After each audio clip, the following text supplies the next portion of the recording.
my name is Justin Daniels, and today I'll be presenting my research on gait deficits in people with Parkinson's disease and osteoarthritis.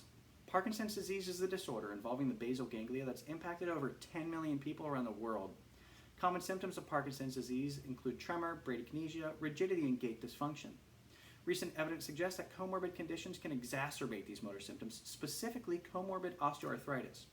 Osteoarthritis is an inflammatory condition that's characterized by joint deterioration and has been known to cause similar deficits as seen in Parkinson's disease. Specifically, common symptoms of osteoarthritis include pain in the joint instability, and deficits in a person's gait.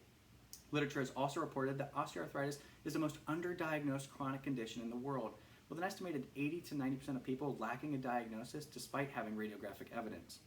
Further, it's been reported that up to 50% of people with Parkinson's disease have comorbid osteoarthritis. Although much is known about these two diseases separately, little attention has been paid to the possible impact of osteoarthritis on Parkinson's disease. Since a common symptom of both diseases is pain in the joint, it's likely that many people are attributing their symptoms to Parkinson's disease rather than considering an undiagnosed osteoarthritis. That is why we found it crucial to determine the impact of osteoarthritis on Parkinson's disease, and thus, the purpose of our study is to determine the effect of osteoarthritis on gait in people with Parkinson's disease. So we had 31 participants come into our lab and walk at a self-selected, comfortable walking speed for about 8 meters while we recorded their data using a three-dimensional motion capture system. Data was then analyzed for common spatiotemporal parameters of gait, including the percent of time they spent in double sport, their cadence, their gait velocity, and their step lengths. Following the biomechanical collections, each participant received bilateral knee x-rays that were read by a licensed radiologist to determine the presence and severity of osteoarthritis. A grade of 0 to 1 meant no osteoarthritis, and a grade of 2 to 4 meant that there was osteoarthritis. All of the results can be found in the results section of the poster. We ran independent samples t-tests to compare the two groups and used Cohen's d as an indicator of effect size.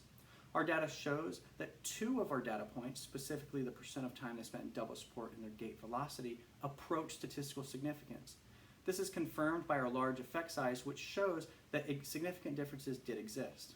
Further, the difference in gait velocity between our two groups was 0.12 meters per second, which has been reported by previous literature as a clinically meaningful difference.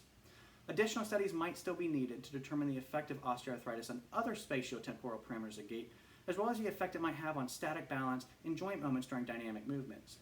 Further, additional studies might want to look at the varying grade of osteoarthritis and its impact on Parkinson's disease. Thank you.